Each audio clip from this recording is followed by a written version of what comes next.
부합 하나만 하고 그냥 뭐 집에 가지 뭐.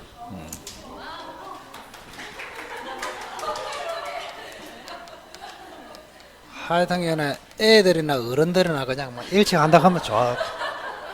지 떨어진 줄 모르고 아니. 자, 부합의 뜻은 두 개의 물건이 하나가 됐다, 또는 일체가 됐다, 다른 물건의 구성 부분이 되었다. 전부 다 같은 말입니다.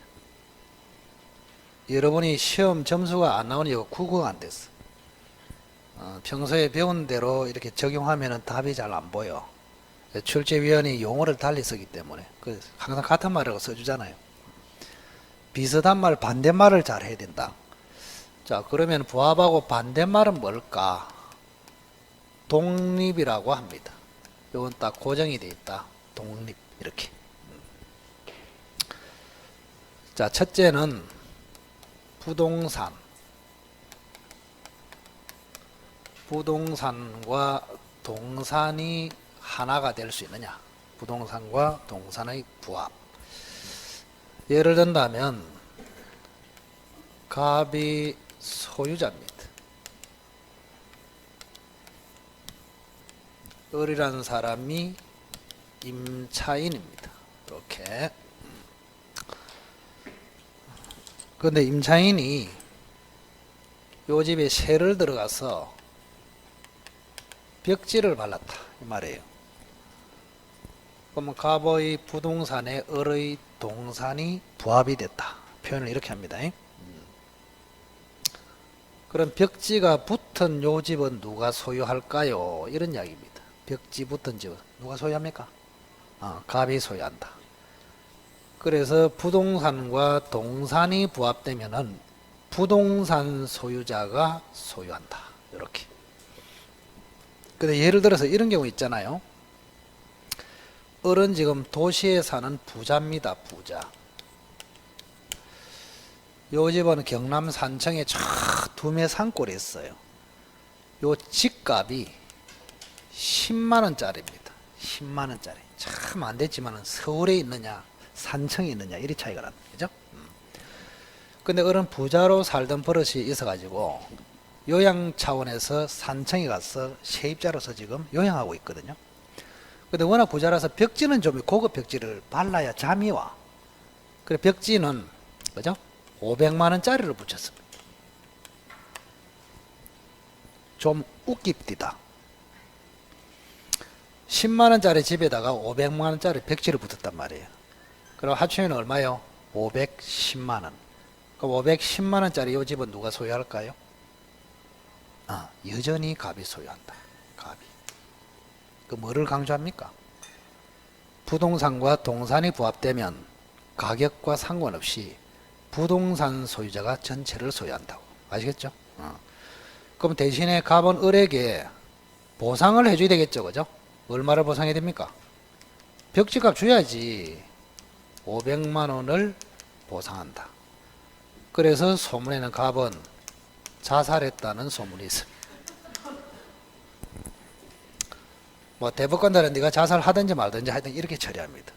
자, 부동산과 동산이 부합하면은 항상 누가? 부동산 소유자가 소유하고 동산값은 보상한다. 왜 자살한지 상상이 되잖아요.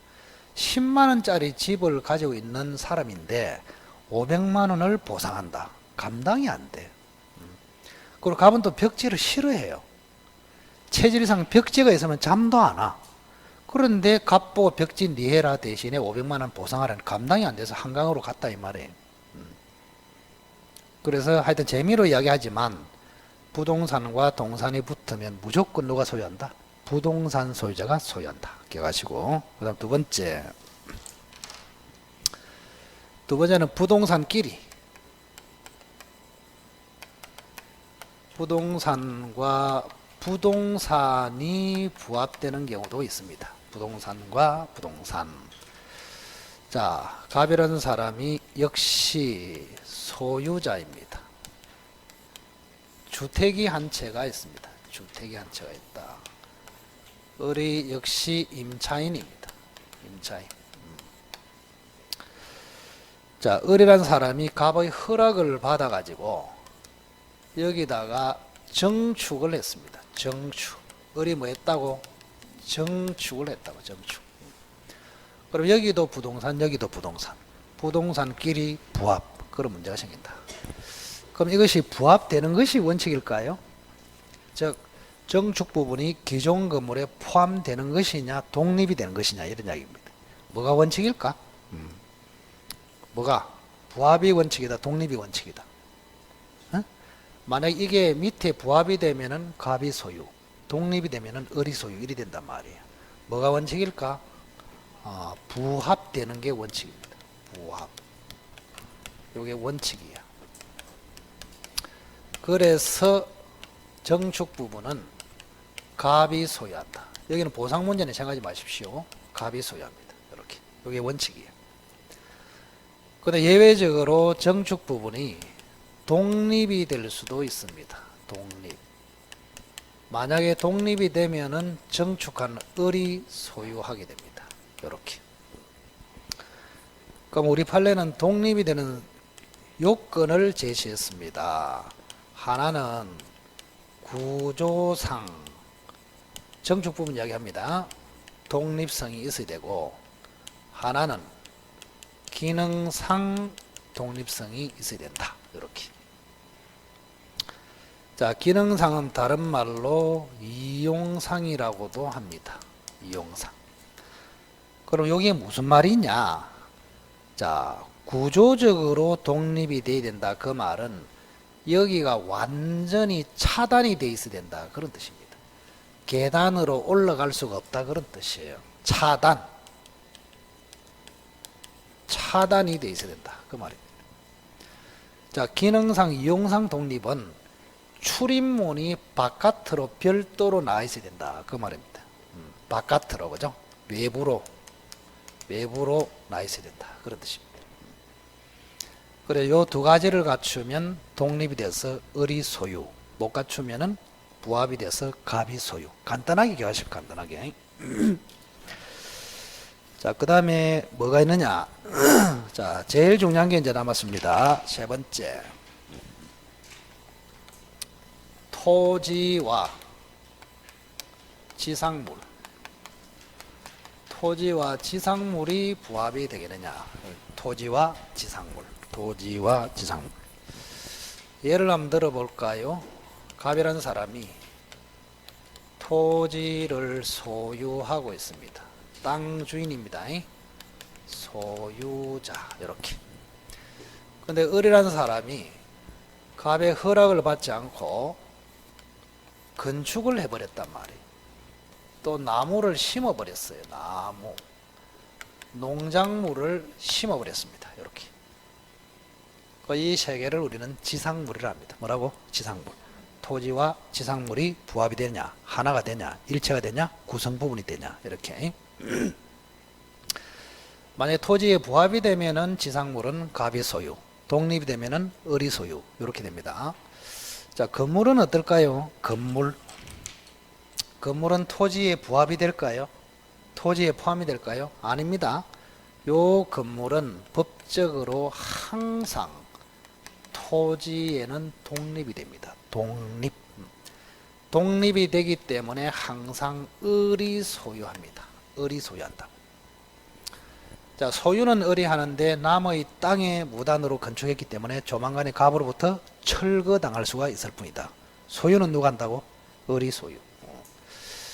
자, 그 다음에 이제 나무, 이게 이제 제일 중요합니다. 나무 요거 무시했다가 요거 몇 년 공부한 사람 천지입니다.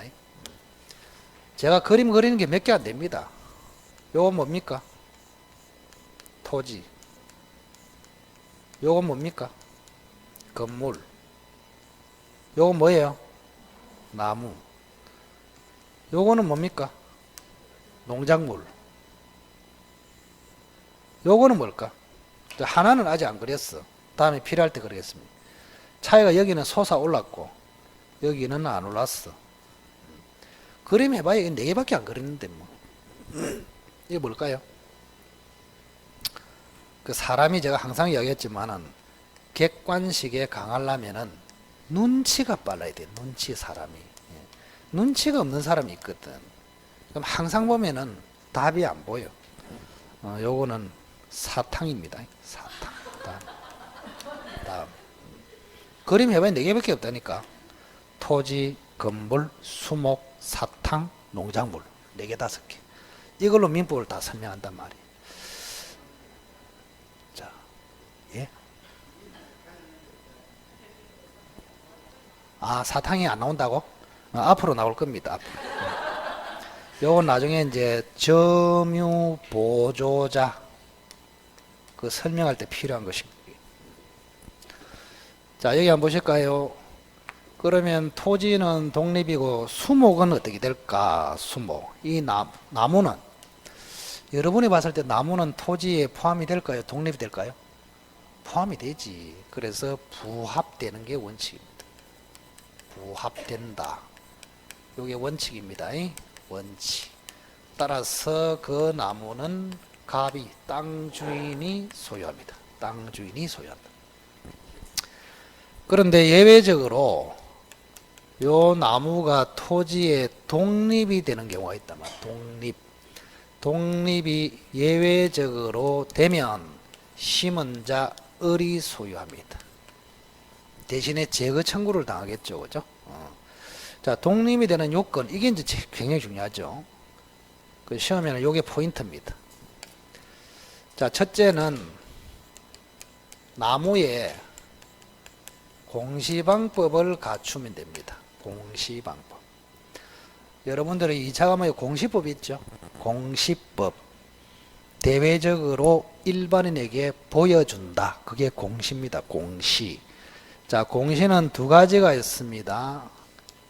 등기로서 공시할 수도 있고 관행상 인정되는 명인방법으로 공시할 수도 있습니다. 자, 나무 한 개는 등기할 수 없습니다. 나무의 집단, 수목의 집단은 등기할 수 있어요.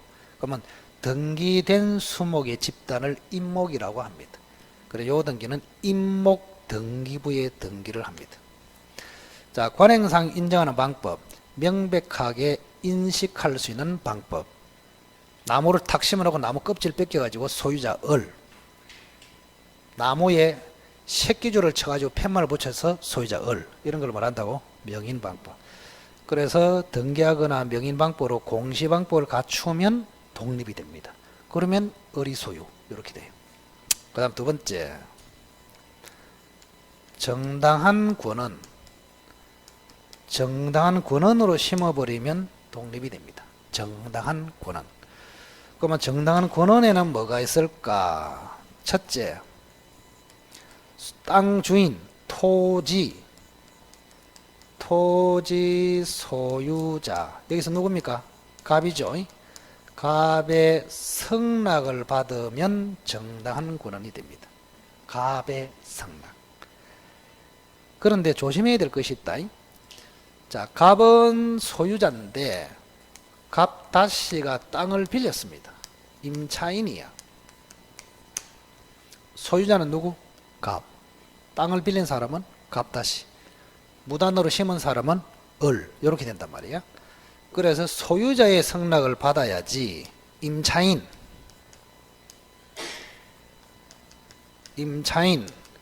갑 다시의 성낙을 받은 것으로는 정당한 권한이 아니다.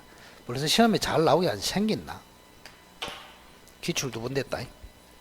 누구의 성낙을 받아라? 땅 소유자. 땅을 빌린 사람의 성낙은 정당한 권한이 아니에요. 그 다음 2번째, 땅에 대해서 사용권을 취득해서 심어도 된다. 사용권이 뭐 있을까? 땅을 빌렸어.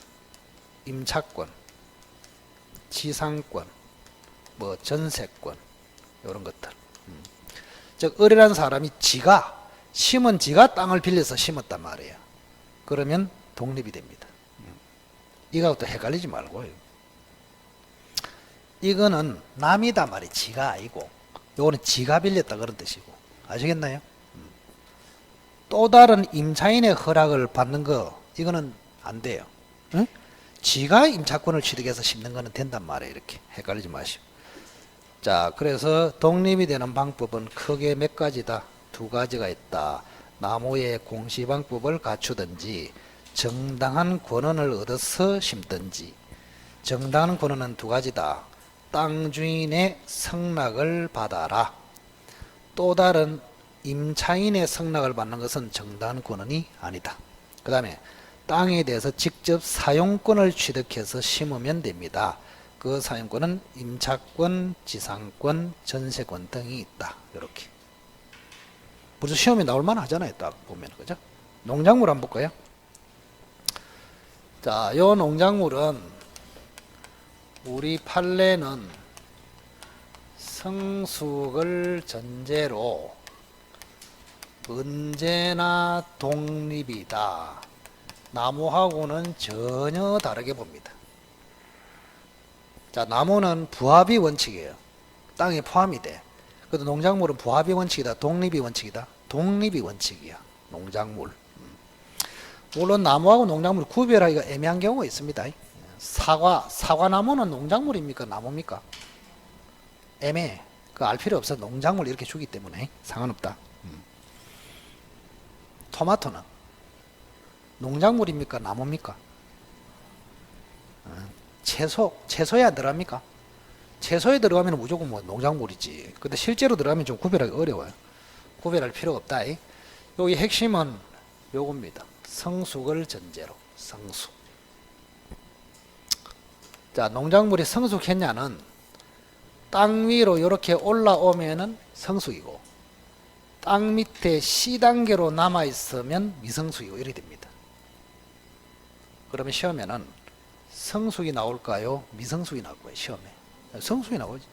땅 밑에 있을 때는 분쟁 자체가 안 생겨요. 이제 솟아오를 때 이게 누구 거냐 이래 되는 거 아닙니까? 그죠? 그래서 성숙을 전제로 항상 독립이 된다. 독립이 되면은 을이 불법 경작자 을이 소유합니다. 이렇게. 자, 을이 소유는 하는데 갑으로부터 뭘 당합니까? 제거 청구를 당합니다. 제거 청구. 자, 건물은 소유는 을이 하는데 뭐 당한다? 철거 청구. 농작물은 소유는 을이 하는데 뭐 당한다? 제거 청구. 나무는 소유는 누가 한다? 원칙. 갑이 한다. 아시겠어요? 갑이. 요 관계를 정확하게 알고 있어야 된다. 농작물. 할 것도 없어. 집에 갑시다, 이제. 자, 다음 주에는 공동 소유하고, 유치권까지 읽어보세요. 물권은 제가 하는 것만 하면 돼요. 나머지 안 하는 거는 절대 하지 마시고. 하여튼 간에 결석을 안 하는 게 제일 중요하다. 항상 이야기하지만, 결석하고 싶은 유혹이 따라오더라도 잘 참아내시기 바랍니다. 잘 참고. 지금은 제일 좋은 거는 여러분들이 수업 한번 듣고, 동영상으로 또 듣고, 수업 듣고, 동영상, 수업 듣고, 동영상. 그걸 계속 하다 보면 귀가 좀 뚫려요. 귀가 뚫려야 그 다음에 실력이 막 폭발적으로 올라간단 말이에요. 그래서 잘 참으시고, 수업 빠지지 말고 잘 오시기 바랍니다. 아시겠죠? 자, 하여튼 간에, 설도 지났는데 이제 새로운 마음으로 또 열심히 좀 잘 하시기 바랍니다. 자, 고생 많았습니다. 수고했습니다.